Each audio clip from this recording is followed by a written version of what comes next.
Rising up to end the silence around us about the chains that bind us, to dispel the darkness of illusion with luminous spiritual technologies, to finally become the hero within us all. And we're back. It's episode 53 of Arise the Honest Man's podcast. My name is Karuna Avatar Das, and my dear host, co-host Jai Jagannath Prabhu is with me. Again, this is episode 1 of season 2.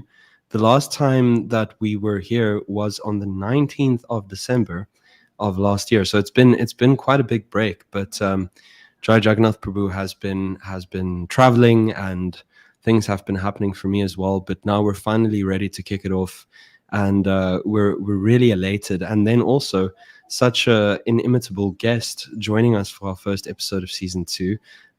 We extend a very heartfelt welcome to His Holiness Padmanabha Swami Maharaj. Maharaj, welcome. Thank you for being with us. Thank you so much for your invitation. It's my greatest pleasure to be here with you. Jani Thai.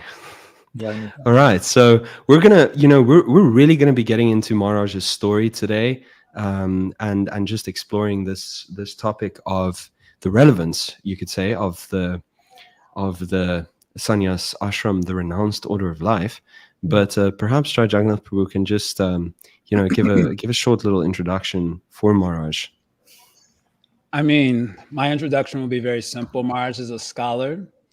He's a recently published author, Inherent or Inherited, which everyone should be getting that book soon. It's created quite the stir last year before it even came out. There's some nice conversations with Nam Ras Prabhu. I'm really looking forward to reading it when I get back to the States. I'm in Cali, Colombia right now. So he's a recently published author. Of course, he's a sannyasi, which is very relevant for the sort of episode we're doing today.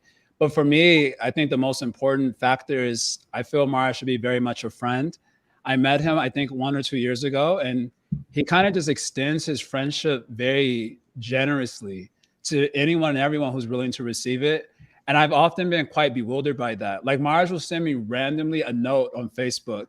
Hey, I thought you would be interested in this. Hey, I read this. I thought this was cool. And I'm just like, why do you even care? I'm just like some insignificant guy in the corner of the world. And just suddenly just sends me a message. Hey, Jai, I was thinking of you today. I thought you might like this. So I just really been appreciating that example of extending friendship to the next generation and kind of cross-pollinating in sanghas with that friendship. That is my personal greatest appreciation of you, Maharaj. And I guess the sense of how I know you is because of your kind distribution of your friendship. That's for me is the greatest glorification that I'm aware of.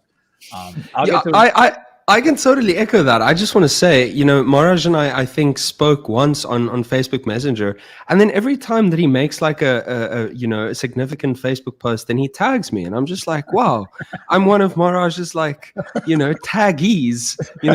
to spread his mission. And it's just like, it's amazing. So I really appreciate the inclusivity. Yeah, thank you, Maharaj. Also, he's part of Sri Chaitanya Sangha, sannyasi leader in that sangha. So yeah, it's just we'll get to know more about Maharaj through his own story. So Maharaj, thank you again for being with us. And then we'd like to jump into it. Just your journey to spiritual life and specifically to sannyas life, maybe some of the major thresholds that you crossed in this journey. And maybe I think that's a natural place to start with this sort of episode. Yeah. Well, to begin with, thank you so much for your appreciation and appreciating my insignificant attempts to establish some friendship with special Vaishnavas like all of you. It's my good fortune that you appreciate the intention. I don't know how nicely it turns out to be, but that's my attempt. That's my wish.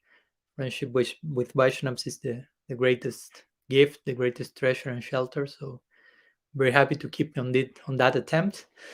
And go into my life story. Well, trying to make a long story short, of course, it's difficult to begin at some point. You never know when it all begins. I don't want to go into the Anadi direction now. But in this particular lifetime, I connected with Gaudiya Vedanta when I was, I think, 19 years old, approximately, more officially. I mean, now I'm 41, so like 22 years back.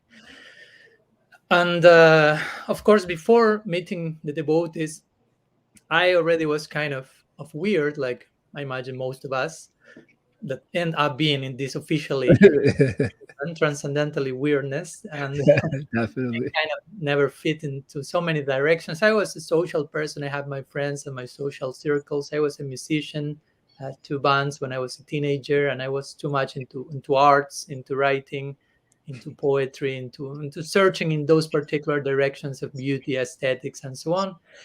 And interestingly, I never had a girlfriend in my life. I never had a boyfriend, which at that point I was almost 19 before meeting the devotees was kind of alarming to some of my close people. I remember once my parents came to me and say, I'm the only child, so you can imagine. So they told me, "Oh dear boy, we love so much, and we wanted to tell you that no matter which choice you make in life, we will still loving you." Oh, of course, I replied to them, "I'm not gay." I mean, I have no problem with that. I had lots of friends in that direction, but it's not my particular situation. So they asked me, "So if that's not the situation, what's the situation?" And I say, "Well, I'm trying to figure that out actually." And it was a considerable existential crisis. And of course, eventually, when I met the devotees and I knew about the monastic portal, if you will, I immediately felt identified in that direction. I felt that that's me, basically. That's for me. And some years after that, interestingly, because of some health issues, I had an astrological Vedic chart made by one devotee in Vrindavan. I was already a sannyasi at the time. And he told me, "Maharaj, you have the perfect chart for a sannyasi." He told me, "You have the Venus, the planet of romance, in the worst possible position." So, and I say yes. Now that's more confirmed. I'm not someone for romance in that particular direction. So, and my mom, when she was young, she wanted to be a nun. So maybe I have inherited some monastic DNA from her. Who knows? So, well, I was like 9 years as a brahmachari when I met the devotees, and on the year 2008, when I was 28 years old, I accepted the order of sannyas, which actually was offered to me right almost from day one, if you will. Not day one, but very quickly. But I preferred, and I spoke with a sannyasi friend of my lifelong friend of my Bhakti Maitri Vaishnava Maharaj. He was a sannyasi at the time already. He told me, "I will recommend that you wait for 10 years and test yourself if you really want this." And I accepted the challenge. I felt, yes, this is realistic. This comes from a friend. This is sober advice. So I waited for 9 years, almost 10, and the situation came and I accepted sannyas. Uh, yeah, when I was like 28. So it's already now 13 years that I accepted the order, basically. Maharaj, I'm very curious. This moment, this definitive moment of certainty at the age of 28. I'm 28 years old now, turning 29 almost, and I'm not sending any subliminal messages to you. no, Maharaj, me, me, sannyasi. But I just want to ask this definitive moment of certainty. What was it exactly that clicked? How did you know at that age that it was time and that you were absolutely? Were you 100% sure? Were you perhaps was there like a 0.01% doubt? How did you feel? Yeah, good question. Well, as I mentioned from before meeting the devotees already, I was feeling 100% sure about what I was not willing to do, but it was not clear which was my vocation in life. Eventually, I met brahmacharis. I felt I want to be a brahmachari, and when I knew about the sannyas ashram, I was kind of, that's an ideal to attain. Of course, I have to admit that in the beginnings you kind of over idealize the ashram, or you kind of have certain conceptions which may not be that much in line with the definition of Uttam Bhakti. We will be speaking about that maybe later. So, but nonetheless, and if I look back in time, although as naive as I may have been in those initial times, I was always like 100% sure, maybe not with the deepest reasons in the beginning, that I want to commit myself in this particular direction. I feel it's my nature. It's really clear for me. It doesn't mean I'm higher than others. It's just, it's my nature. So go against your nature, as Krishna says in the Gita, that's not very sustainable. So I really felt that, and of course, naturally, the call came for dedicating myself to that cause in that direction, and also all that implies being a sannyasi sometimes, like share the message and try to to dedicate your life to practice, if you will, and to try to hopefully be an example of that. So all that is implied in the sannyas ashram, if you will, kind of perfectly fit for me. So there was not this kind of doubt, although I tried to doubt in the sense of I'm open to the contrary, some evidence. That's why I waited for a decade, because I could have accepted sannyas much younger, but I felt I want to put myself to test to see if I have the right motivation for doing that, for the right intentions. And of course, when I accepted sannyas after 13 years back, and until now, I look back, and of course, I find so many things that I didn't realize when I was accepting the vow, but nonetheless, I do not repent of that, and I'm totally happy with that particular step.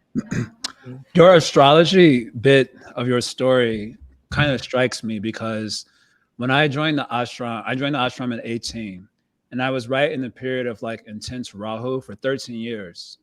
So my experience of brahmacharya ashram was like very easy. Like my experience of being in the ashram, like I didn't have a lot of pull from the external energy, because I guess because I was in Rahu. So they gave me like the confidence that like, yeah, I'm like renounced and like kind of a deep devotee. But then right after 13 years, when I was transitioning out of the ashram, also my transition was a little bit dramatic, but we're going to use the word transition just to keep it apolitical. When I was transitioning out of the ashram, I was also astrologically shifting into Jupiter. And I remember noting a very distinct shift in my psychology that I later on noted after I got my chart read, like, oh, I'm actually shifting psychologically. And so then I didn't have the same renounced temperament that I had when I was going through Rahu. You've already got your chart read and it says perfect for sannyas, so you're probably really confident about that. But I'm kind of a little bit interested of you sharing some of your experience of being a sannyas. Like you just shared your journey to sannyas, but the experience of being in the ashram, like psychologically speaking, and especially in a world that's like kind of hypersexual and, you know, technocratic and like quite materialistic. How do you navigate? Like, what is your experience internally of this environment? Is it like, it doesn't seem like it's a struggle for you because you were called to it, but history has shown us in our sanghas that it's a struggle and there's a lot going on internally that we're not privy to. And not that we should be privy to all the things happening to you internally, but I'm kind of interested about that bit, like how you experience your sannyas ashram. Yeah. Thanks for the question. Of course, what I mentioned about the astrological chart was just a side point. Right. I'm just pushing on that. The astrologers say that, so that means I will stay in my house forever. Right. But of course, when I'm speaking about sannyas ashram or my experience in sannyas ashram, which qualifies it as quite subjective, I agree that one size does not fit all. So I'm always also open to redefine, if you will, in terms such as sannyasi or monk, because we may use the words, but what do they mean or imply? I mean, there are so many different notions of monastic life, not only in different traditions, but in our own tradition. What does it mean to be a monastic in India? What does it mean to be a monastic in the West? And so many ideas regarding monasticism. Now, like you can be, okay, you are single, you are celibate, but some other notions more connected to study or to prayer or to certain types of sadhana. So, for example, brahmacharya, let's give an example in the Varna ashram conception, is an ashram. An ashram, in this case, has more to do with stage of life. It's not so much, okay, you have this nature, you are brahmacharya, but this is a stage of your life that you are single, you dedicate, you prepare for the next stage of life. Something like this. So sannyas as an ashram, again, an ashram is a stage of life. So in that sense, potentially is this destined to everyone. It's a stage of life, not only to those with that nature, at least on some stage in their life, but at the same time, for some people like me, it's not only a stage in my life, but it has to do also with the nature I have during my whole life. Mm. And as you mentioned in the, and you put in the announcement, what's your experience before and after such a horrible vow? That's an important point, because of course everything can be horrible, even Grihastha ashram, I can tell you. Brahmachari ashram, but everything can be horrible not because of the ashram in itself, but in the context of something like niyamagraha, when you embrace something without actually why you are doing that, without being fully committed to the step you're taking. And everything can be horrible potentially, everything can be beautiful potentially, if properly embraced and properly understood, if it's accepted voluntarily, basically, and sincerely. Because so many times grihastas have come to me as a brahmachari, mostly like, Prabhu, never get married, please. I can share this to you, please continue as we're. And I was always like, I mean, that does not speak well about your own choice being a grihasta. You criticize so much the ashram you are in. I mean, why you are there? Why you have taken that? You are not taking full commitment in that direction.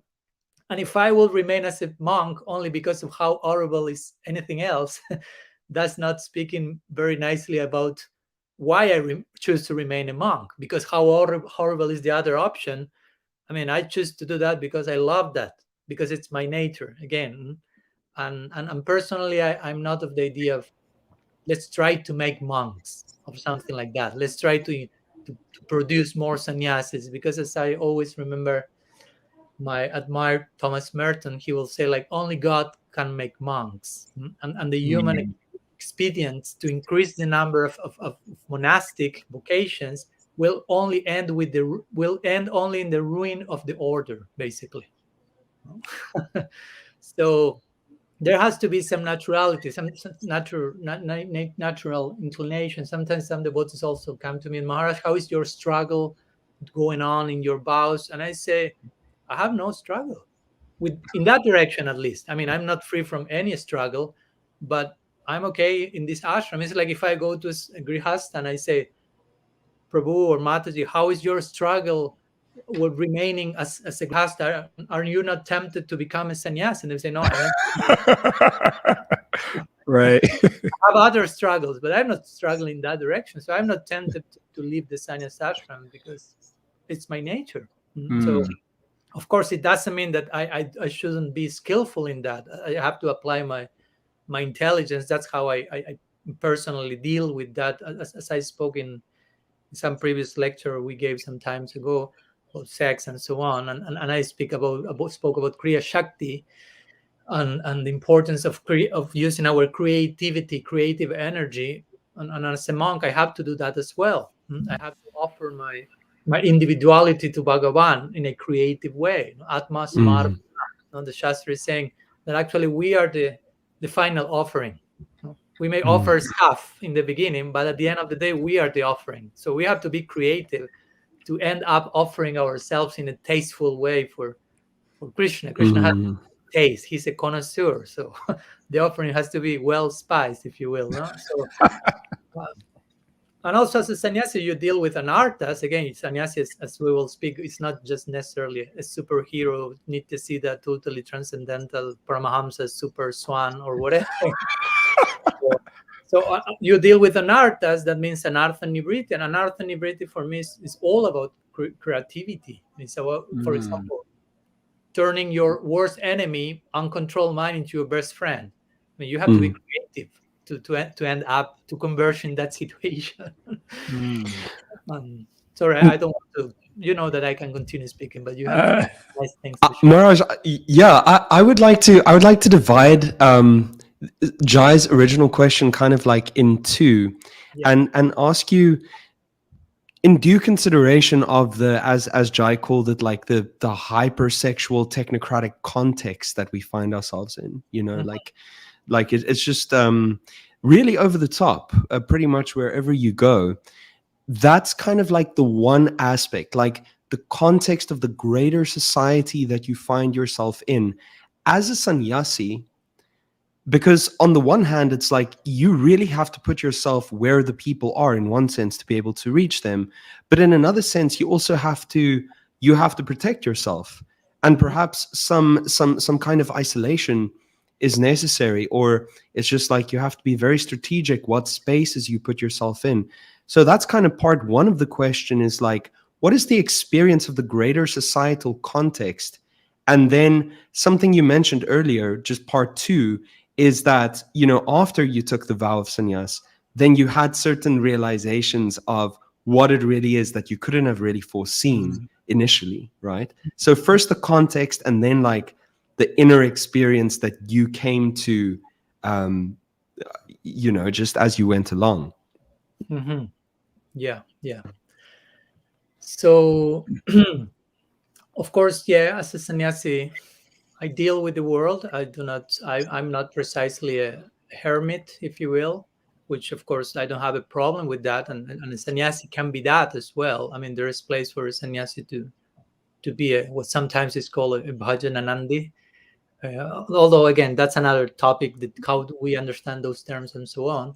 But yeah, I understand your point. In nowadays world, the dynamics are pretty much overtly in the direction of not precisely something totally becoming unfavorable for sustaining your sannyas vow. So I Can know. I? Sorry, Mark, to cut you off. I just want to amplify that part of the question, if you, because I have this here on my little question sheet also. You know, the symbol of sannyas, like as a symbol, is like a symbol of sovereignty, and we might even say male sovereignty, historically speaking, because you don't require support from the outside world because you're supported by God Himself. And I remember a friend asking me one time, he said, "Why do you guys bow down to sannyasis?" And I jokingly said, "If you don't need sex, you get an obeisance." You know, I said that kind of as a joke, but basically you're like fully sovereign in that you depend only on God and not on the external world. And that was kind of the symbol of sannyas historically, it seems. Whereas in the postmodern world, sannyas doesn't strike people anymore as a sovereign, but I think people experience sannyas as more like they seem to have a lot of dependence on the external world. And especially in our culture, in the name of yukta vairagya, they seem to be quite entangled. This is not meant to be a judgment against the ashram, just an observation that people seem to have less respect of sannyasis as a symbol of sovereignty. And they kind of experience them more as like these sort of parasitic, you know, people who are just like escaping the hardships of householder life. And especially when you see them having all the fanciest gear that's coming out, you know, the Apple Watch. I'm not trying to, this came up. Some people messaged me, this came up. They got the okay, it is true though. They got the Apple Watch, but you know, they got the Apple Watch, they got the finest silk. And it strikes people as like, well, where is the sannyas? I'm not seeing the sannyas. And so just like to Karuna Avatar, I'm just amplifying that, where the sort of materialistic, hypersexual, technocratic world, in the name of yukta vairagya, it seems that a lot of our sannyas, well, at least in our sangha, ISKCON sangha, they may appear to be quite entangled, and even in the name of yukta vairagya, and it makes one wonder and doubt. So I'm amplifying that part, and we want to hear about that, your experience on that side. Oh, yukta vairagya, that's a very dangerous word. Be careful with that. I know it well. Very beautiful concept and very necessary for us to understand. But again, those very beautiful concepts can be the most misused ones. So this is no exception. Yeah, I would like to begin just mentioning that for us as Vaishnavas, as practitioners of Bhakti, sannyas is not basically an anga of Bhakti to begin with. It is in yogas, it is in gyan, in other margas, in other paths. So our renunciation actually is pratikulya varjanam, like to reject those things which are unfavorable to Krishna's pleasure, unfavorable to Bhakti. In that the Bhagavatam says, "Nanirvino nati shakto bhakti yogasya siddhidaha." To attain perfection in Bhakti, you have to be not too much attached, not too much detached. Right. And to say the least, of course, renunciation is not the goal of life. I mean, to be a sannyas is not the goal of life. Our prayojan is not sannyas, it's prem. Because if we have these conceptions are not clear, our bhakti won't be jnana karma nabrita, karma adya nabritam, as Rupa Goswami say. Our conception of bhakti will be tinged with renunciation or fruitive activities, varnashram sensibilities, So for me, it's something important to make that clear. No, sannyas is not the goal of life. A sannyas is telling you that. And the goal of life won't be attained necessarily by renunciation merely, but of course renunciation plays a role in bhakti, but as a byproduct of bhakti, as you know. I mean, and someone who is a monastic is not necessarily higher, more advanced than someone who is not a monastic. Mahaprabhu over and over again said, I'm not a sannyasi. Yatirba, Sarvopadi Vinirmukta. I don't want to torture with shlokas after shloka, but Grihe Tako Vane Tako Bhaktivinoda Thakur will say, we are in the forest, you are at home. I mean, a renunciant, I will say, a renunciant is not necessarily more renounced than someone who is not officially in that order. You can be a renunciant because of your nature. That doesn't speak about your renunciation. And as I mean, compare most sannyasis with Srivas Thakur. His degree of renunciation. He's not a sannyasi. He has a big family. If you analyze he has many brothers living there, and mother-in-law, and wife, and sons, and children. But his whole house is for Mahaprabhu. Or compare the renunciation of every sannyasi with the Grihastha community in Golok Vrindavan. I mean, none of them are renunciants, technically speaking. But all of them are super renounced, basically, because their renunciation is the renunciation that counts as a byproduct of bhakti. That's the one we are interested in. So for us, the highest renunciation for us is not the one.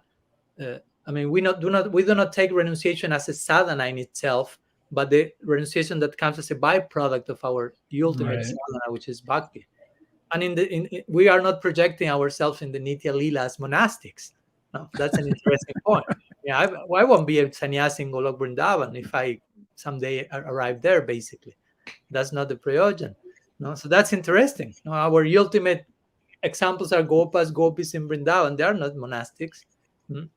So that's interesting because if you want to be a sannyasi or a monk, you have to develop some psychology, but at the same time, ultimately, you have to deal with that in such a way that it does not get in the way of the ultimate non-monastic identity that you will have in Golok Vrindavan or in Golok Navadvip. So that's a point that I think it's important to understand, because bhakti is not so easy to understand. No, sometimes renunciation is overtly identified as spirituality. No? You put the word sadhu in Google, you will see what it appears. All this dreadlock and sadhu, they are the sadhus. No? Right. You see a bhakta and how a bhakta is conducting himself. Uddhava by saying to Krishna, which is my renunciation to Ayo Pabukta Shragganda. I'm wearing your silks, your earrings. I'm eating your remnants. And Krishna at that time had royal standard in Dwarka.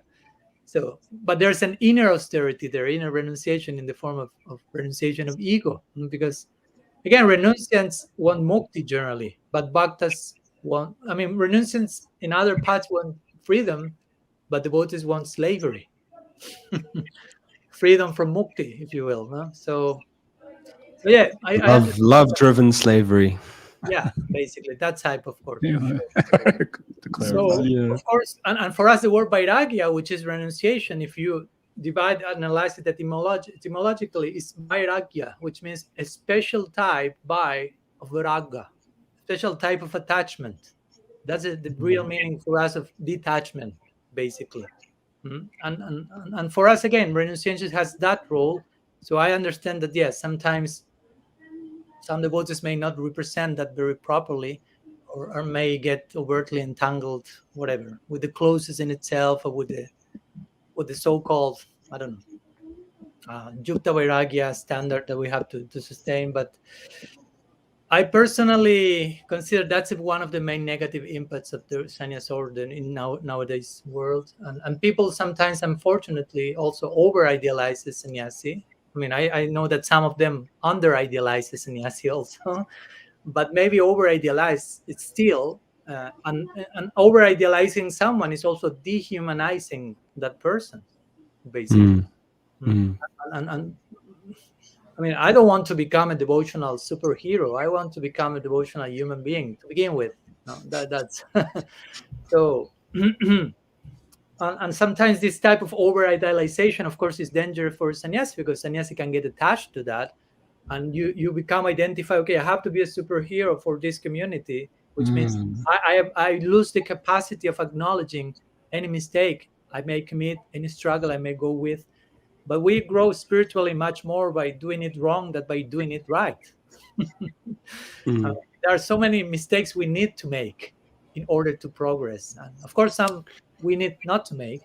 But the sannyasi should really be willing to, as an example to the community, really willing to show I'm learning by making it wrong, basically. But we know human ego prefers anything, just about anything, to failing or changing or dying.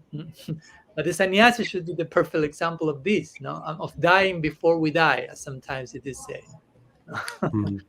But yeah, yeah, sorry. So sorry, no, I don't want to interrupt. Maybe just if you want to finish your point, that's good. No, continue. I will never finish my point. Mars, just to confirm, you're from Argentina, right? Originally, somehow, right? Yeah. So now, just very curious, coming from a Latin context, which is so passionate and sensual, and just like, I also know that like Argentina is a massive meat eating country. It's just like, it's a big thing, they're not into the regs. coming from that kind of context, and then always kind of having a sense that renunciation or a life of more kind of like really offering your personal capacities and sense of creativity to God, really kind of like having that sense and developing and refining that more and more as you went along. You were also saying that there are so many conceptions of sannyas in the world today. Like, what is a sannyasi in India? What is a sannyasi in the West? Right? Like what exactly, how do we see it? What is the purpose of sannyas? So Maharaj, coming where you coming from Argentina, then finding Bhakti, navigating your way, making a cultural transition to Vedic culture. What is your personal brand of sannyas? What is your sannyas dedicated to in your own heart? Okay. So I personally really feel identified as a sannyasi with the notion of being a public intellectual, if you will, in the sense of, well, quite close to the Brahminical idea of a sannyasi, who is a teacher, who is someone who articulating explicitly in words the subconscious of the masses, if you will, as I like to put it. When people have some intimation, thoughts, but they are not able to put them in words, and a sannyasi should be able to express that for themselves, to help them in that direction. Although I know that in many cases, sannyasis are depicted or positioned as administrative units, more kshatriya-like personalities. And I understand there was a necessity in the time, for example, when Prabhupada started ISKCON, and there were the need of this expansion and taking responsibility and administrating. But generally, the original role of a sannyasi is more that of a Brahmana teacher, a public intellectual. I remember once my Guru Maharaj, Srila Bhaktivedanta Tripurari Maharaj, he told me, I only want you to do 4 things. No? So I was, okay, let's see. So I want you to write, to read, to chant, and to speak, period. I say, okay, great. I mean, that fits perfectly with me. Of course, I know it sounds easy. You're not doing anything. But I mean, only do those things. Of course, if someone has to clean the bathroom or cook, I'll be there. No problem, guys. But but to mostly concentrate in that direction, and to again express the subconscious of the masses, that you have to really be willing to work with your own shadow, if you will, and to not buy into the superhero label. No, I don't like that label, that brand of sannyas. No, I'm the superhero. Here comes Maharaj. All to the floor, please. Let's press the Aishwarya button and overdose of kijais in every direction. I mean, no, thank you. That's not sustainable. And this notion of spiritual leader or professional religious person is such a dangerous, such an ego-inflating self-image you may develop as a persona. The very word persona means this idea, like a mask through which you sound. Persona, through which you sound, is from the Greek. Anyhow, so generally the persona, because that's the thing. I'm a sannyasi. I want to be I don't want to get over-identified as a sannyasi, because that's not my ultimate designation. But that so-called persona or sense of identity is what most people want from you and reward you for, and what you choose to identify with for some reason. So people want me to be a sannyasi, want me to be a superhero.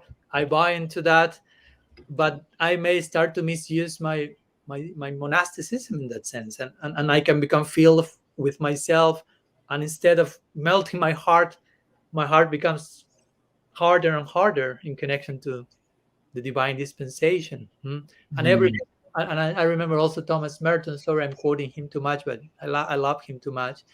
And he will say, and he's a very nice example of monastic, who was in his hermit for his whole life, but was influencing the whole world as a public intellectual without going out of his hermit, basically. So a very interesting mode for a preacher, no? Without going out his hermit.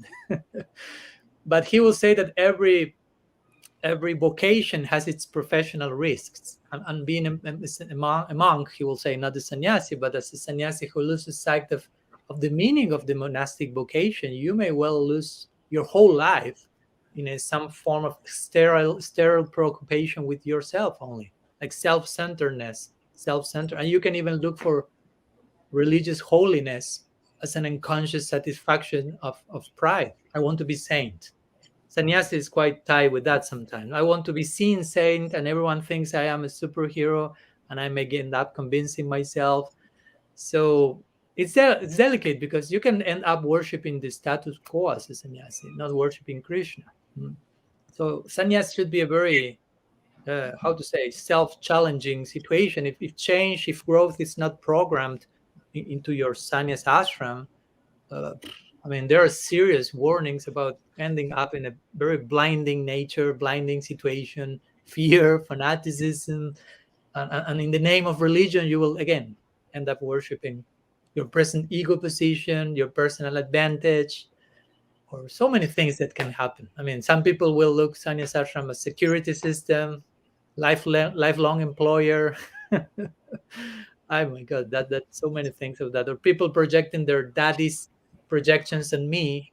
There's some people like joining a male club, if you will, to get the male energy I never got as a child, and I'm carrying people's daddy projections, and for good and for bad. I'm not criticizing that totally, but for me, a sannyasi is an elder in the society. I'm not saying I'm an elder, but I know the importance of elders in any community. So I think sannyasi should be, again, there's no one size does not fit all, but personally, that's my personal brand of the sannyasi: a friendly person, approachable, down to earth. My Guru Master always emphasized that to me. Try to be down to earth in your relationship with people, and maybe internally you are somewhere else, and when you speak Harikatha, they may realize you are there, but in your day-to-day relationships, you have to be able to communicate on a down to earth level. Well, in that, Maharaj, you are certainly very successful. At least my experience of you is such. Maharaj, sorry. I just want to say one thing. What I'm really getting from what you said is that depth of realization requires the capacity to truly pay attention and focus and hone one's consciousness, right? And it's like in the world of, you could say, in the world of distraction, because this is really what we see. This is, there's a quote, something like, the struggle of man in the distant past was survival, was to, basically survive. But the struggle of modern day man is to overcome his distractions. And what I'm really getting is the power of your sannyas ashram is to essentially fortify yourself against distraction, to be able to really hone your consciousness, to reach that depth of realization, to be able to really encapsulate, as you say, the collective subconscious experience of humanity and people around you. Yeah, and for that, I need my own space of introspection and contemplations and silence, and monasticism also. That's a side to it. No, I as you may know, I travel. I have my social media presence there in service of the community, but also I need to disappear and take my time and my retreats, if you will, which are totally essential for remain sober, recollect myself, recollect my thoughts. I mean, it's not that easy to be contemplative and introspective. I'm not saying I'm doing it right, but I mean, try just to try it is hard enough. But I love that challenge. I mean, I want to remain with integrity and depth of thought and commitment with the ideal. So as hard as it takes, is at the end of the day, it's easier than not doing that, basically. But yeah, I think it's very, very important to not lose sight of the real purpose. And again, this does not only apply to a sannyasi. It's not that I'm not a sannyasi, so I do not need to be contemplative, introspective, and deep. I mean, yeah, we don't want to be sannyasis. We want to be bhaktas, and all of us have the same homework to do from different perspectives, if you will. I want to explore that point a little bit more because this is at the crux, I think, of the topic. But before I get to that, this piece that you mentioned, that idealizing someone also dehumanizes them.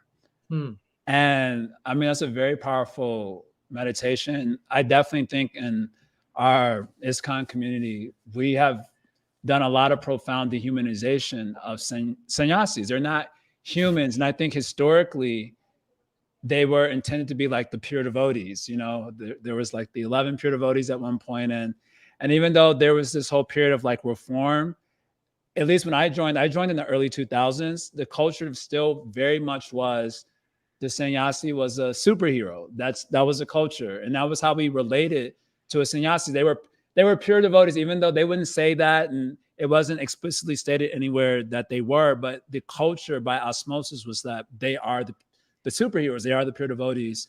And that gave very little space for, you know, the human activity aspect of sannyasi. Unfortunately, as time went on, the human aspect came to the surface inevitably. And sometimes that looked really wild. And at other times it was just like, okay, that's just weird, but you know, whatever, they're human. And now it seems like in our generation, there's like a shift very much the other way. We're not into idealizing sannyasis, but we're also not into them whatsoever.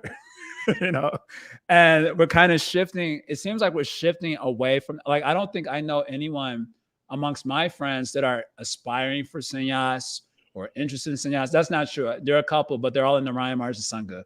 Other than that, I don't see, there's like a push away from that because of the damage the dehumanization of idealizing them has caused. And I'm kind of interested in your insight on this, like looking into the future of the ashram. Where is its real place anymore?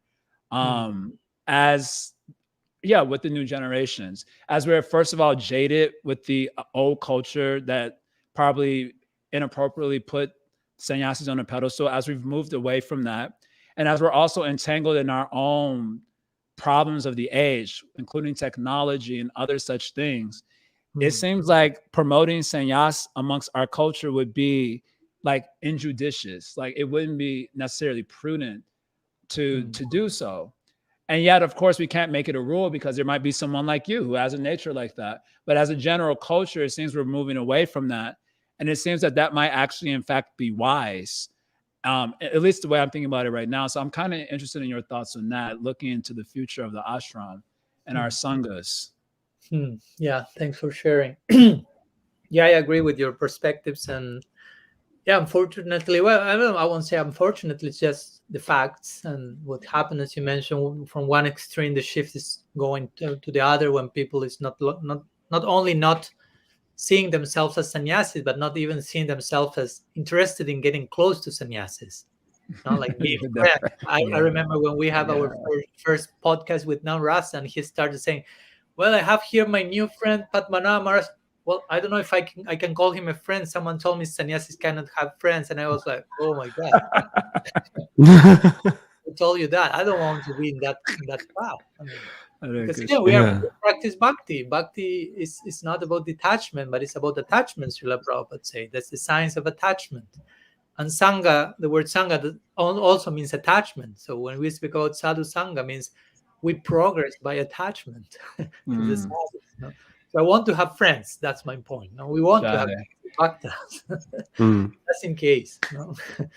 And but yeah, I think many of the symptoms you mentioned are quite tired tied historically to so many things that have happened, and it would be a long and complex conversation, but just some few thoughts, because some history always helps in this connection. And we know that in one sense, the Sannyas order began in our Sampradaya with Mahaprabhu himself accepting sannyas to create, as my Guru Maharaj will say, a teachable moment. Apart from his inner reasons, that's another conversation. And he did that because he knew, I mean, sannyas is overtly identified with spiritual advancement, because it's seen overtly as the opposite of material enjoyment. So that's the natural way people think. Okay, this is material enjoyment. The opposite to enjoyment is renunciation. That must be spiritual advancement. But our ideal bhakti, which is not bhukti and it's not mukti, it's not karma nor jnana, is much more nuanced and complex than just saying the opposite of enjoyment is renunciation. That's all. Right. So it's more difficult to understand, basically. But this is why Mahaprabhu accepted sannyasa, and then Prabhupada Bhaktisiddhanta reestablished the order, basically to try to shed light, nice light, socially speaking, to the Gaudiya Vaishnavism.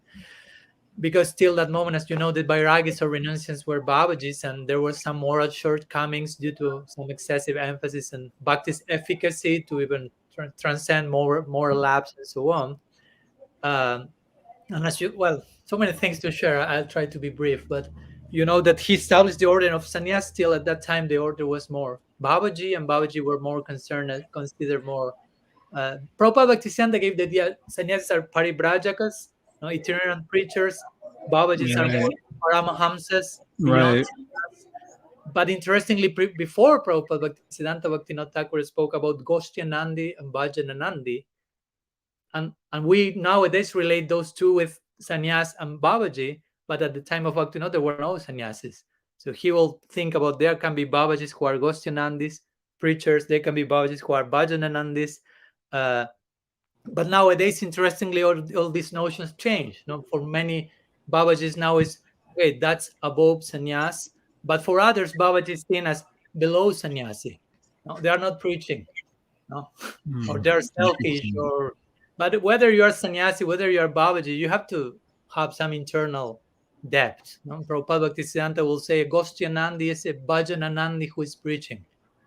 So you have to have some bhajan. But this notion of monastery came originally, or not original, but from the idea of math, of Prabhupada Bhaktisiddhanta Gaudiya math. Math means monastery. Generally, the Babajis did not have like organized monasteries. Each one was in their own kutir.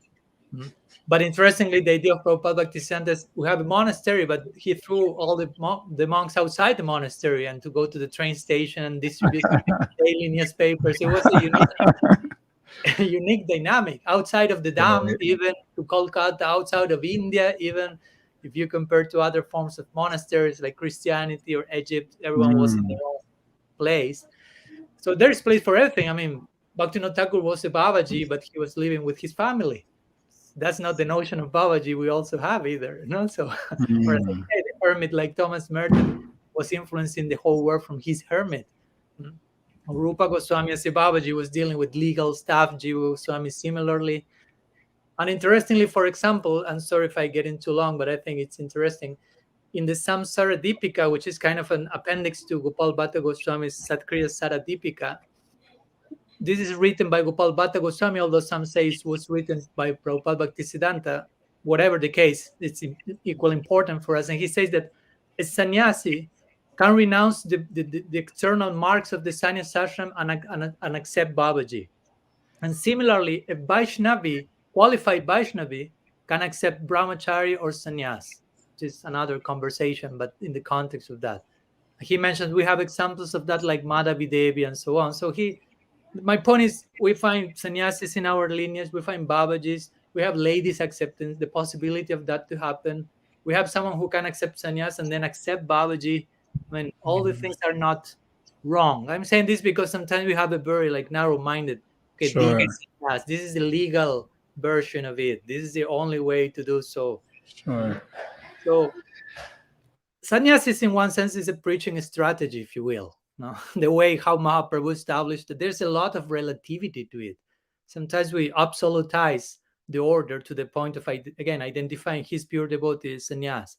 No, Sannyas is a social adjustment that was made by Mahaprabhu, that was made by Prabhupada Bhaktisiddhanta, and he did with the Upavita as well. But in time, society changes, so those things may need to be changed. My Guru Maharaj, I think I told you, you were thinking about, should I give you sannyas or should I give you Babaji? That's an interesting story. We were speaking for a few days before that because we thought, okay, Prabhupada Bhaktisiddhanta reestablished sannyas because of some shortcomings from the Babaji section. But then now we have quite some shortcoming from the sannyas section. So we should reestablish Babaji order, trying to make more emphasis, not so much on pratishtha, because sannyas is a lot about pratishtha, and I'm not using pratishtha as a bad word, but a person who is positioned in society, taking the attention of everyone, dressing in a different way, different color, standing with a proper purpose. But Babaji generally are more low profile, not so known, and so on. So we were thinking of that because, again, nowadays in many Gaudiya mats also, I know, I mean, there's an overemphasis in the saffron cloth, if you will. I mean, if you are a monk, whether brahmachari or sannyasi, you are immediately higher than whoever is wearing some other cloth. If you are a grihastha, if you're a Babaji even, becomes almost inconsequential by comparison. So, again, there are some irregularities in the name of sannyas ashram. My Guru Maharaj gave a whole lecture on that. So we thought about that, and I had no problem. I say whatever you want. I have no problem wearing white. I mean, I'm not attached to a color. I mean, there have been people coming to me and saying, Maharaj, this is not the real saffron color. It's not legally speaking. And I said, I mean, this is totally relative. Prabhupada Bhaktisiddhanta, before establishing this color, he tried with green, he tried with black. He took element from the Ramakrishna mission. He took element from the Sri Sampradaya to design his sannyas order. So again, that's not an absolute thing. So anyhow, long story short, my Guru Maharaj concluded, I'm fighting a few number of battles now, trying to retire some different misconceptions from the community. So if I give you Babaji, that may create some unnecessary conflict at the present. Now, some people will think we are rejecting Prabhupada Bhaktisiddhanta because of doing that, or some Babajis will think they are, by giving his Babaji, they are accepting Prabhupada Bhaktisiddhanta was wrong, whatever. So he told me, instead we will preserve the order established by Prabhupada Bhaktisiddhanta, but emphasize you have to be humble sannyasis with good character, which is the main emphasis in the Babaji order, properly understood. And at the end he told me, but maybe in the future I may change my mind and give you Babaji. So, okay. What is the advantage though? Like, you know, I guess it's still related to my first question to you. But what is the value of taking sannyas? It seems like taking sannyas comes with a lot of disadvantages and very few, if any, advantages as far as our movement toward the goal of our life in bhakti. You know, if I'm a sannyasi, everyone's gonna be like looking at me, waiting for me to make a mistake, and they don't do it maybe consciously, but it will be there. You know, you have to have this like high level of, you know, moral standard and so on. As Mahaprabhu says, even the slightest defect gets spread like wildfire amongst the sannyasis, and we definitely see that with social media. It's not even a joke; it's out of hand, and it on the internal level can impact you as you get into the pratishtha part. Not even on purpose, but kind of like by osmosis. That's everyone in the community sees you in a very special position, and it may be a little hard to resist forever the imposition of that self-image of others. You may also start to embrace it, like, yeah, I'm in this respectable position. That's a disadvantage for bhakti. Whereas if one just kind of made gradual progress, staying in the low profile, et cetera, it seems like it could be like more smooth sailing. So I guess my question is, why should any of us in the next generation even think about embracing it? You also mentioned it's for the preaching. It looks like if you are a sannyas, you might be at a considerable disadvantage in preaching, as we've become increasingly skeptical about sannyasis because of the history we've seen. So it doesn't seem very useful for preaching, doesn't seem very useful for humility, and which is inquire for growth in bhakti. Everyone's going to be looking for that mistake. So it comes with like all these disadvantages. And I can't personally, I'm like, where is the advantage? Like if someone's like, hey, Jai, you should really think about taking sannyas. You're a good preacher. You're articulate. Show me what the advantages. I need to see some advantages, like how will I do better by embracing ashram than just being like a single guy that just still studies. And so what is the advantage? Why should anyone in our generation even think about embracing such an ashram with so many considerable disadvantages, especially in a culture where you can end up making, you can more easily make a lot of mistakes. It's like if you have to read, write, chant, and speak, why do you need the designation? Why have the constraints and the restrictions? Because it just seems limiting. That's all that it is. Maybe people will take you more seriously and listen to you as a public intellectual if you have the status of sannyas. Yeah, to begin with, I'm not promoting that people from your generation should accept of course sannyas. Not to make it clear. Yeah, thank you. There's no subliminal message here. We got that. And join the Swami. I'm touring US now, so whoever will like, I will train you. We will fill up the monasteries. Right. I know that at some time that was the model. Now you go to live in the temple. Even every devotee was a temple devotee. There was no conception apart from that. But eventually, nowadays, the dynamics are also very, very different.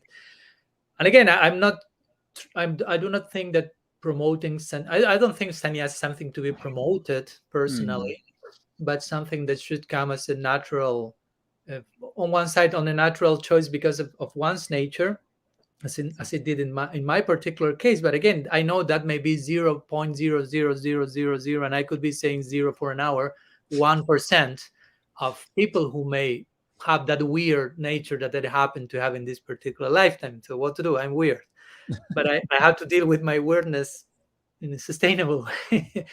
But yeah, personally, of course, I would say that on one side, sannyas ashram can have some potential disadvantages. The ashram in itself, of course, is not something, we are not demonizing the order in itself, but how much we can fit nowadays into that order in a way that is really contributing and not the opposite. So again, that requires someone who may fit those shoes.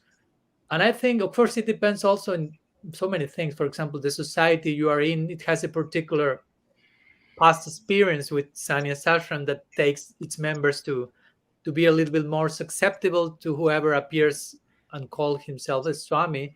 In some other societies, it may be different. Sure. I mean, everywhere there is something of that, for sure, in every tradition. But my point is that I've seen that when a sannyasi also, as much as we can say there has been so much stuff going on negatively in the name of sannyas ashram for many decades, I don't think also the solution is, okay, let's make it disappear totally, but sure, let's open ourselves to the possibility of recalibrate our conception of sannyas, what the sannyas should be in essential way, and separating principle from details, and being open to find if someone wants to do that in a proper way.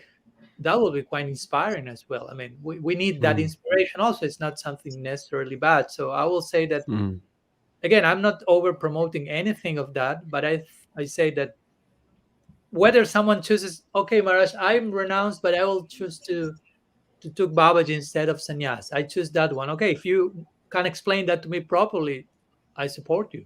I mean, many people sometimes tell me, Maharaj, I'm thinking about accepting sannyas.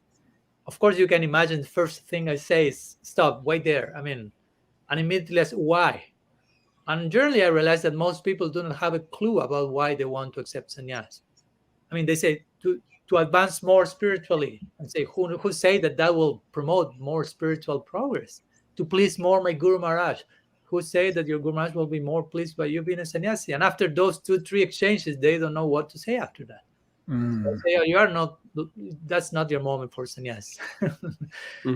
So my point is, we should be very clear about which are our motivations for joining the ashram. And of course, once that is clear and in place, also to keep in mind how to maintain those motivations along the way, because on the path, so many Bhakti and artists will come in the form of recognition and pratishta and kijais.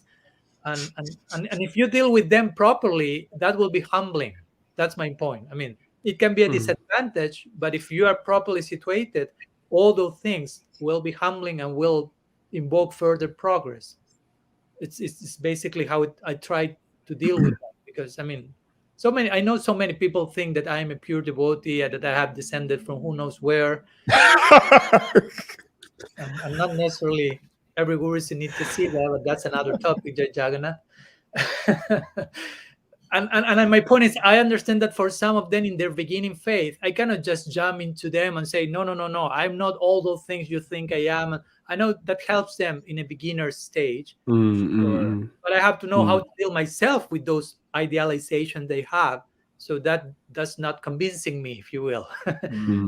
So if I know how to do that properly, the situation is actually challenging, but at the same time favorable. I mean, I like those type of tests. They are helping me. They're taking me constantly out of my comfort zone.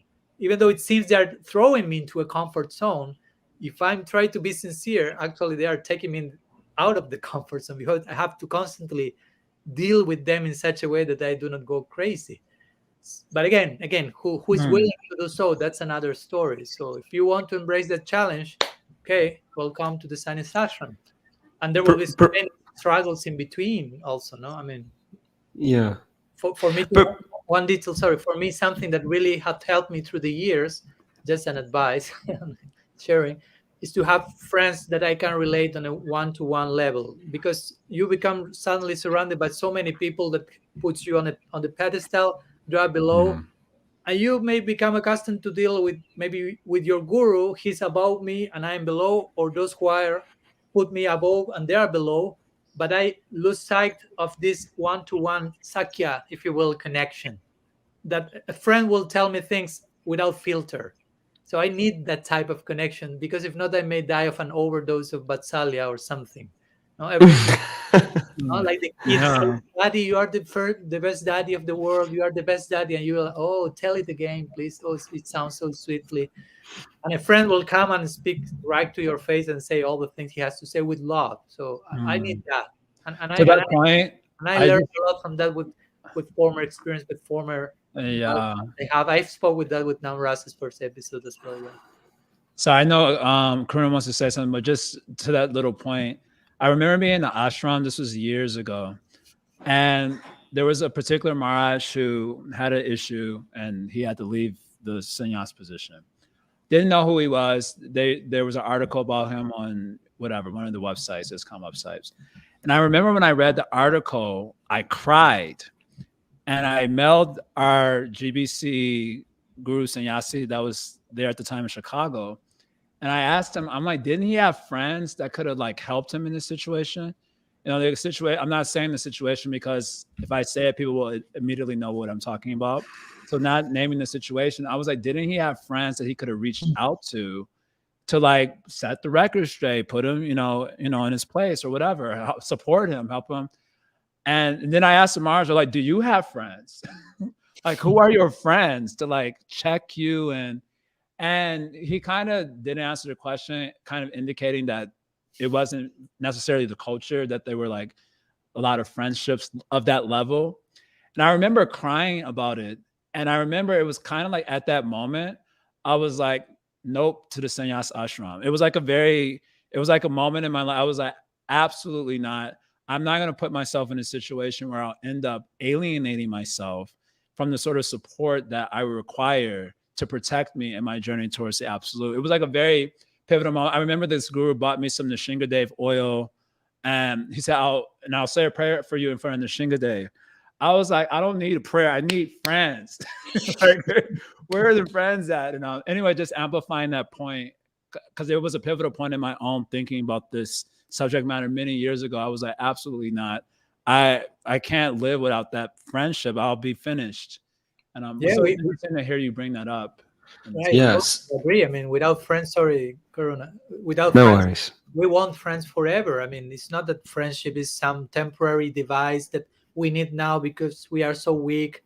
But I mean, the more we advance, the more friends we should have, and the more deeper our friendship should be. So it's not that sannyasi is an exception to that rule. No friends. I mean, I'm a bhakta above a sannyasi. I mean, I Mm, have to leave that designation behind, and I want to be the bhakta. And bhakta progresses through sangha, and sangha is snigdasya and satavar, and mm, there's confidence and there is affection. I mean, again, the process is individual, and the sannyasi is typically depicted as as you say, like independent personality, but not that independent actually. I mean, we want to be dependent of others, attached to Vaishnavas. That's our bhakti, at least. No? mm. Sorry, Aruna, you were saying something.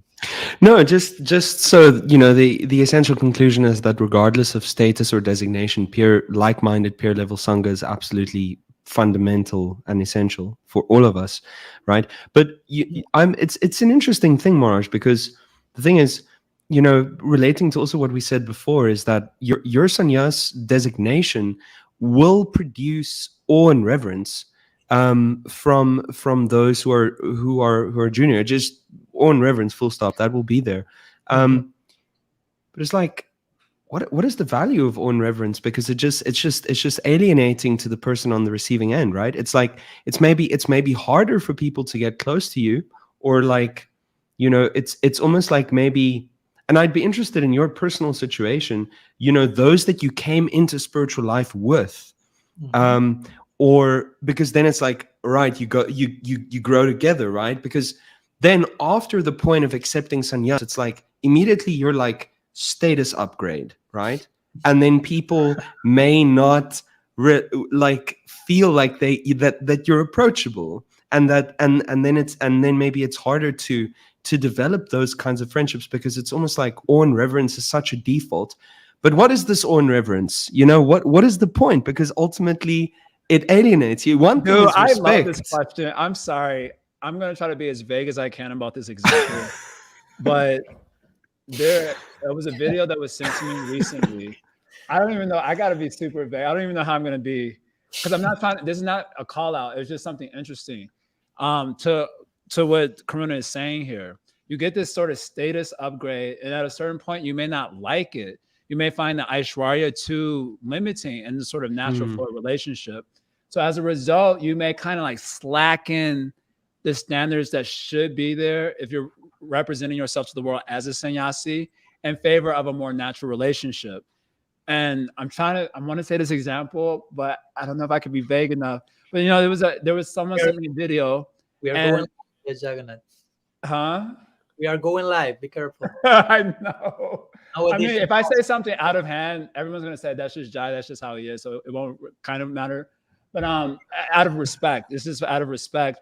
But there was a video sent to me and of a particular sannyasi person. Yeah, well, it was a sannyasi. So this is important in the context of the question that you're bringing up. Okay. And he was having like he has a very natural relationship with like youth, for example, and the play out of that natural relationship, it appears that sometimes he gets into like the youthful activities, you know, maybe going to a dance party or just like different weird things that you're like, aren't you a sannyasi? Like, I'm a little confused why you're at the dance party with the youth. But at the same time, this is like a very respectable individual. I personally do have regard for him. I actually dislocated my toe at one of his kirtans, which ended up leading to my joining the ashram. So he has a pretty pivotal role in my psyche because of this. But it's also been bewildering to see this. Like, and I'm like, okay, I kind of get it. Like, he needs that. The Aishwarya part has been too stifling. Maybe this is a speculation, obviously, and therefore he wants to play out like a more natural relationship. But because he's representing himself to the world as a sannyasi, it just looks like it comes off as completely inappropriate.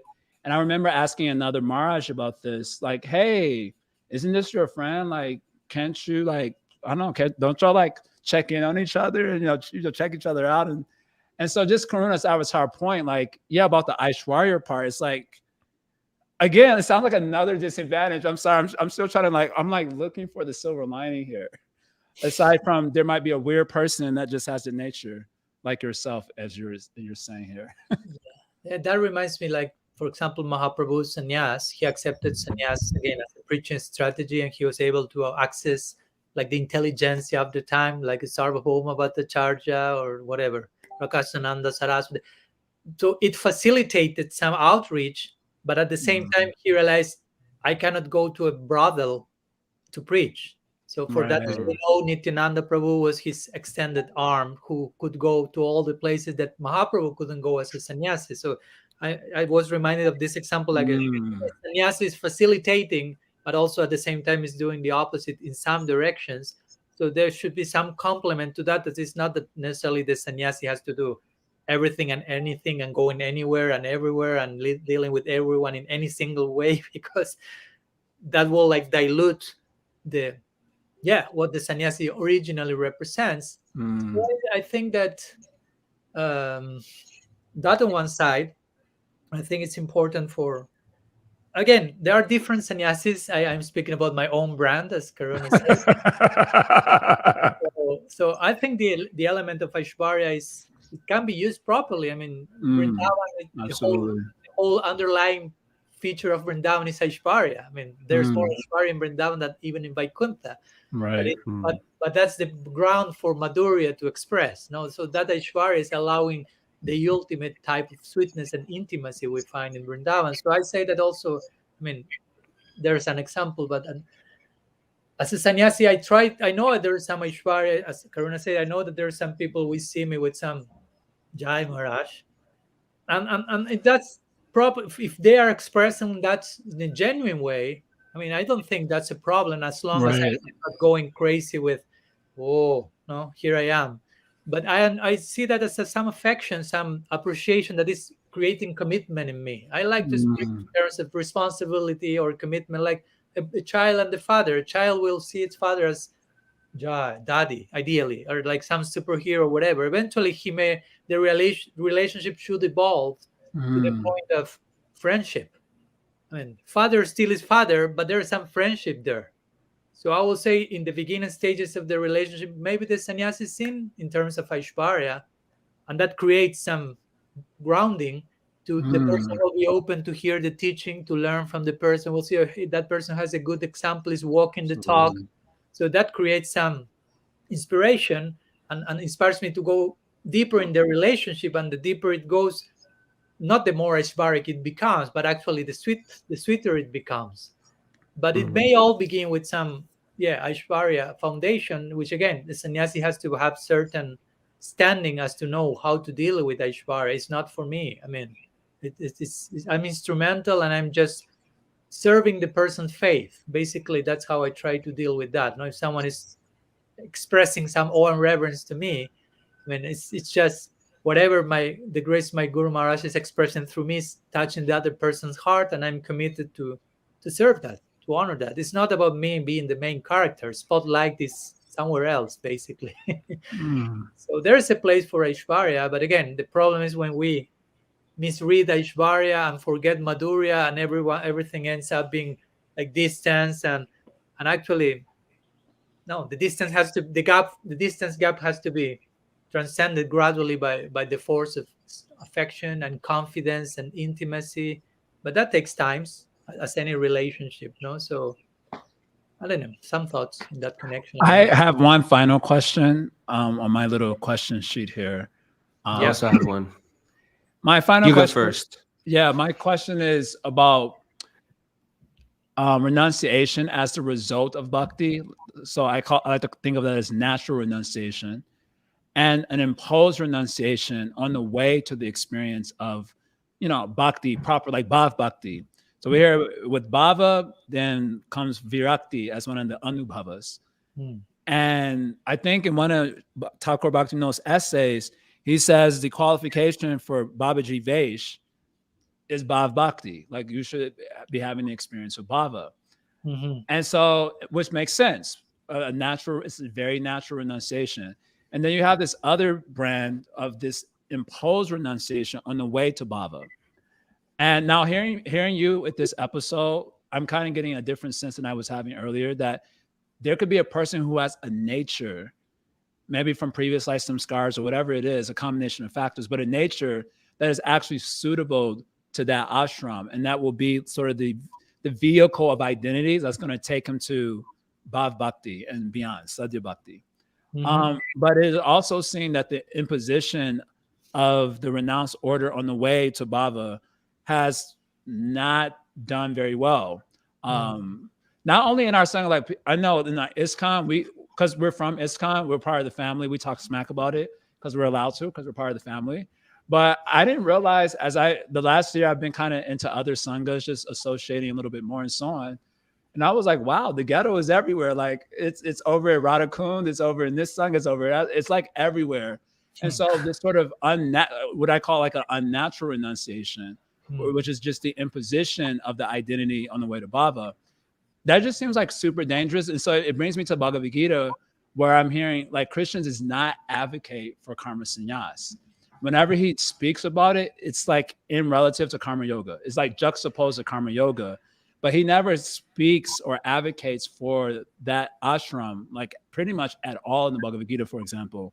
Maybe a little bit more in Uddhava Gita. I'm not as studied with Uddhava Gita as I am with Bhagavad Gita.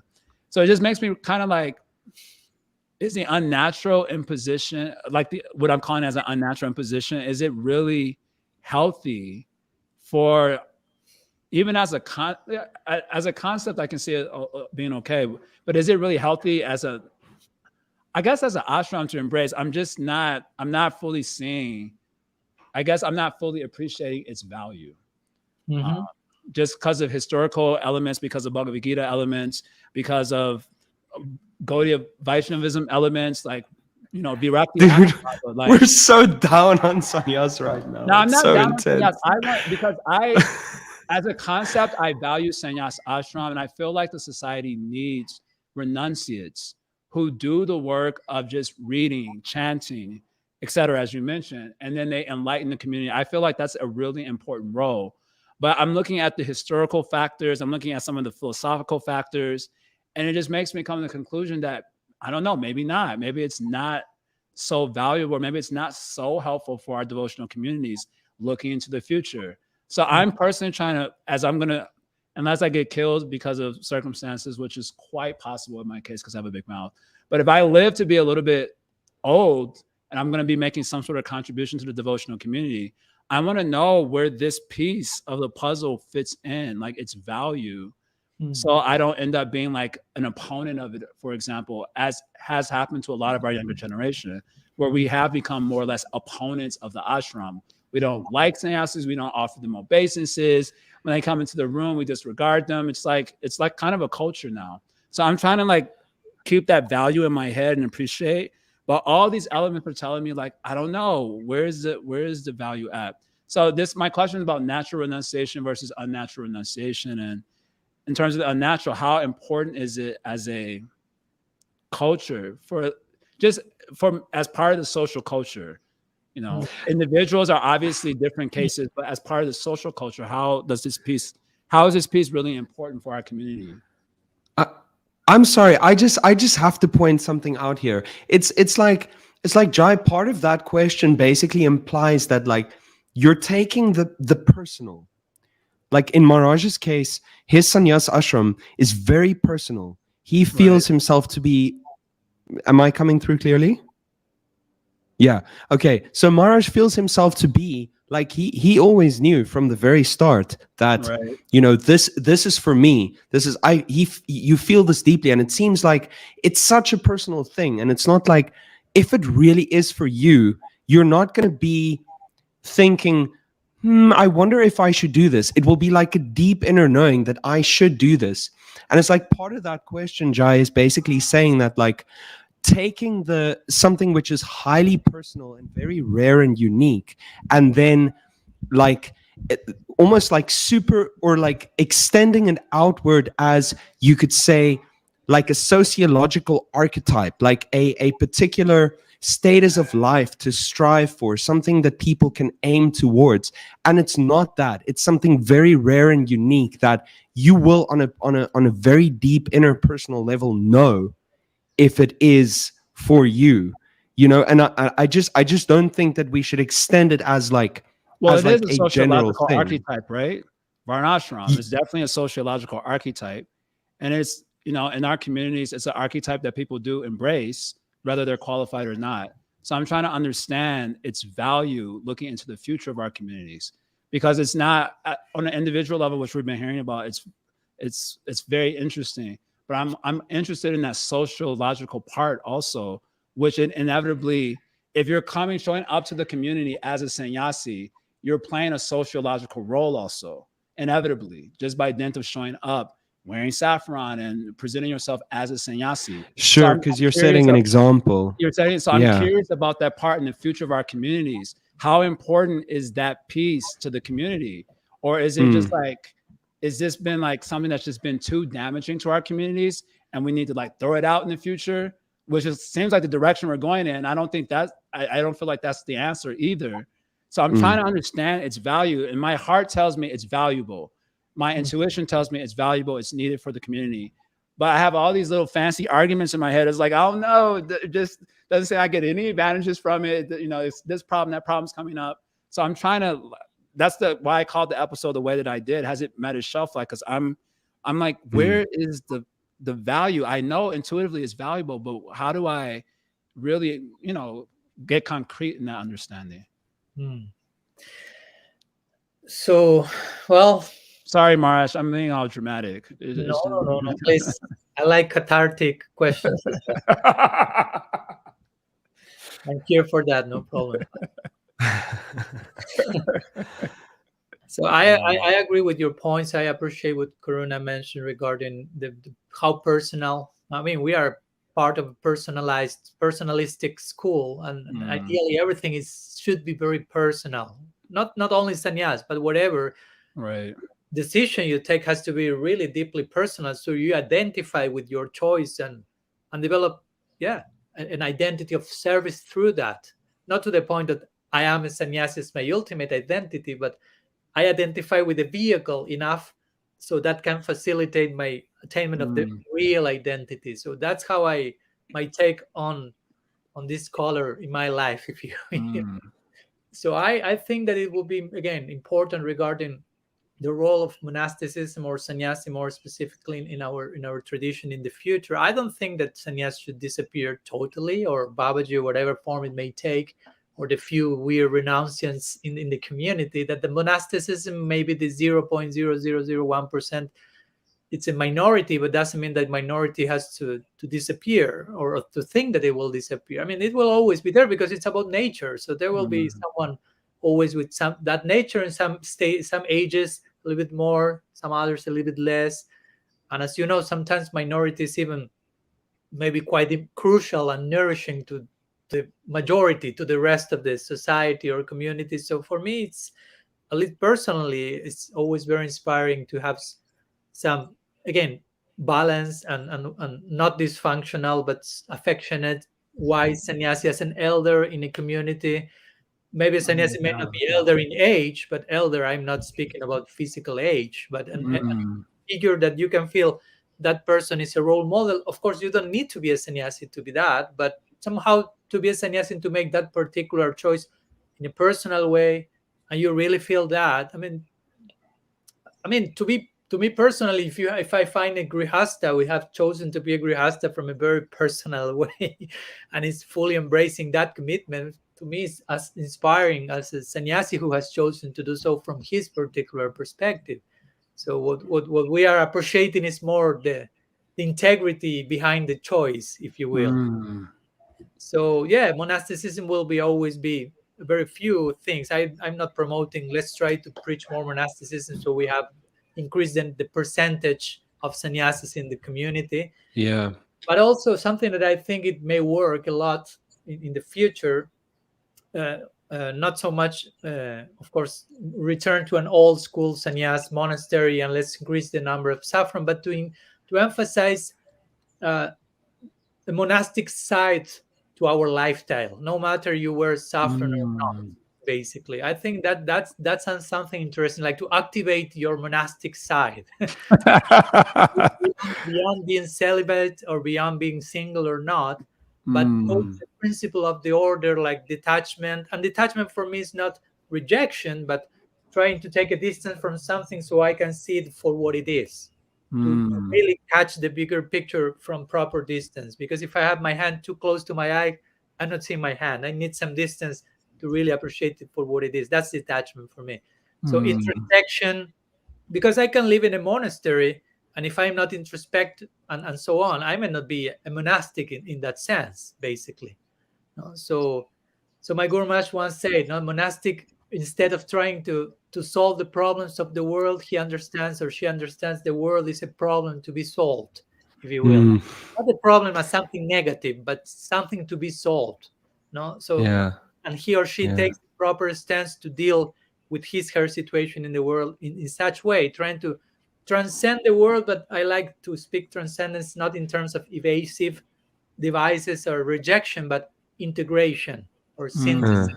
So for me, detachment has to do with that. Monastic outlook has to do with that. So I mean, there is place for my Guru Maharaj, for example. He has some ashrams where he promotes retired ashrams in the mountains. I'm not trying to promote that for everyone, but I think that's a nice model for those who may like that experience, those whether they're monastics or whether they would like to go there for a monastic experience, if you will, for a retreat. Because nowadays many monasteries in the world serve as that for the society. People going for a retreat, places for introspection, prayer, whatever.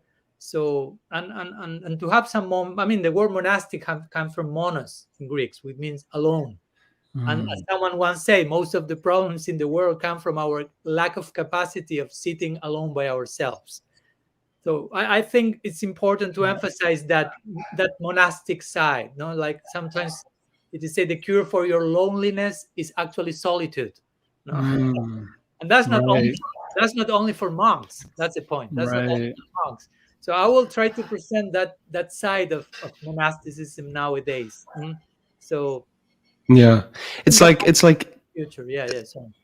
Sorry, it's like sannyas really leverages you could say one's scope to perform tapasya and austerity. Like you were saying, like everyone should sometimes step into their monkness vibes, but that what does that mean? Like being able to perform austerity, which is valuable. It's like pursue.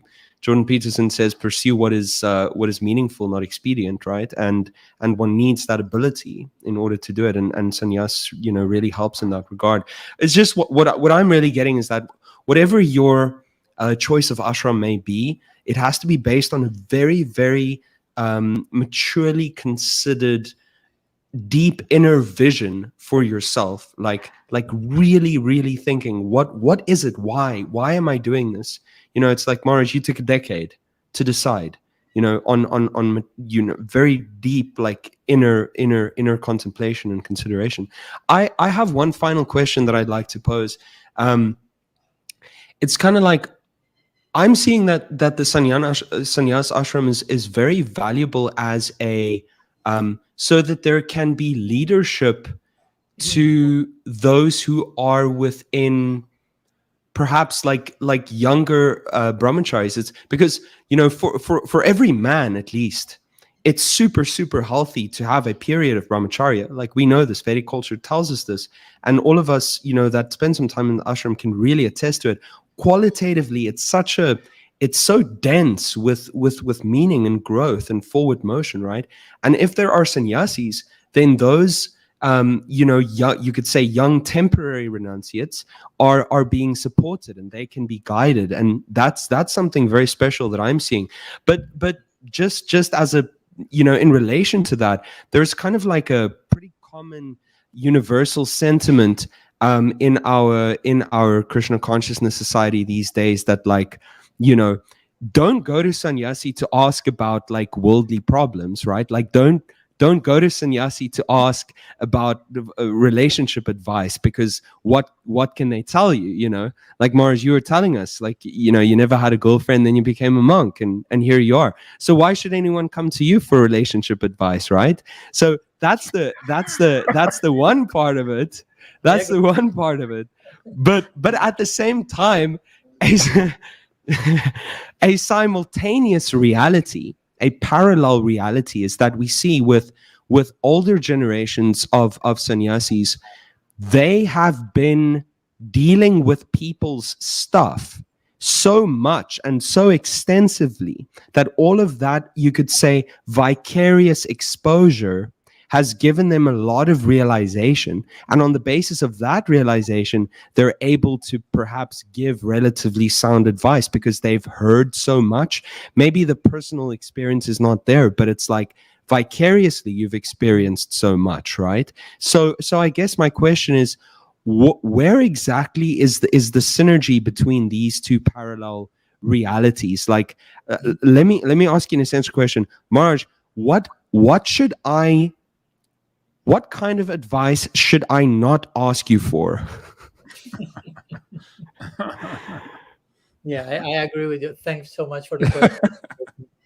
Because that's an important point again. I think that sannyasis, an important aspect of sannyasis you mentioned, going back to your point, is again, ideally sannyasis are figures who are studying, who are teaching, who are really absorbed in that direction. So those who will like to receive like temporary brahmacharis, some education or something, sannyasis ideally should be figures that can offer that service to society, and analyzing the situation on that social dynamic level. But at the same time, yeah, the thing is that sometimes in the superhero perspective, sannyasi is someone who will advise you which car to buy, which city to move, which girl to marry, or psychological issues. And I have deal with those ideas, and I've tried to fit in that shoes for during my first years as a sannyasi.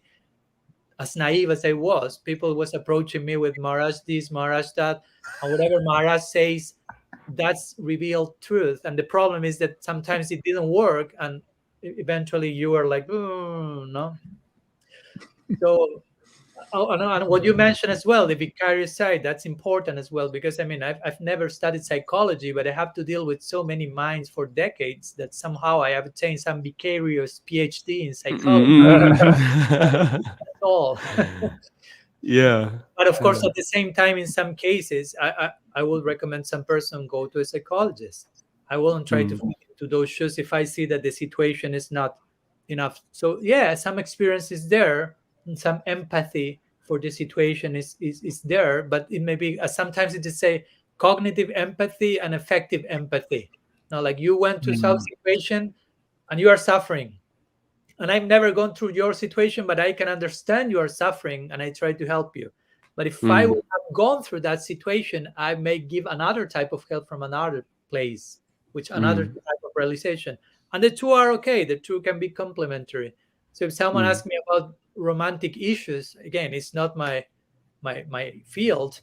I can say something, but I won't speak that something from an absolute perspective, like this is the all in all, and this is what Maharaj has told you. So, of course, Krishna can make arrangements and reveal something through oneself and touch others' heart. But yeah, personally, I'm a lot of making this point with people who sometimes say, Maharaj, can you help me? Can you be my Siksha guru or things like this? And I say, I can try to serve you and help you, but I'm not an expert in all fields of knowledge, and do not expect that from me. I mean, I just to try to become not even an expert, but somehow someone connected with our philosophy. That's hard enough. So do not expect from me like to be very expert financially and whatever else. So you have to go to some professional field. Sometimes you have a mental problem, you go to a psychiatrist. I mean, I won't replace that. And I won't tell you chant Hare Krishna and be happy either as a solution to that, because Sorry.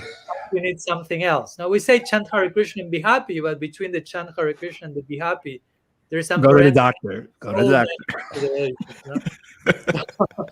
So you can ask me whatever you want. I have no problem. I wouldn't say do not ask me about this, but according to the question, I may tell you, well, Karuna, this is what I can share with you, but please, I mean, there's so much to that I'm not able to provide. So complement that with, depending the question here and there. So I think also yes, it should be humble enough and sincere enough and sober enough to know her own limits as to the reach of their advice, and be careful not to absolutize.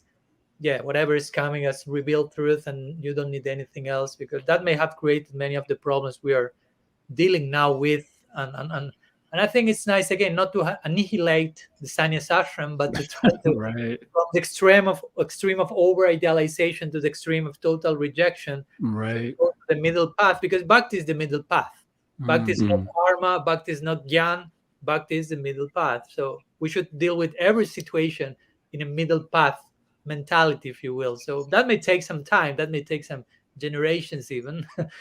but trying to put sannyas ashram in its proper place, not only for those who are not sannyasis, but for those who are sannyasis as well. Now, both needs to recalibrate our conception of it, I would say. Marge, I probably have tons more questions that have been ignited from the conversation, but you've actually given me a very satisfying conclusion in this somewhat appropriate 2022 slogan, activate your monastic side. That sounds like something I could sell on Instagram, honestly. But I think for me, I'm finding a reconciliation. Say that again?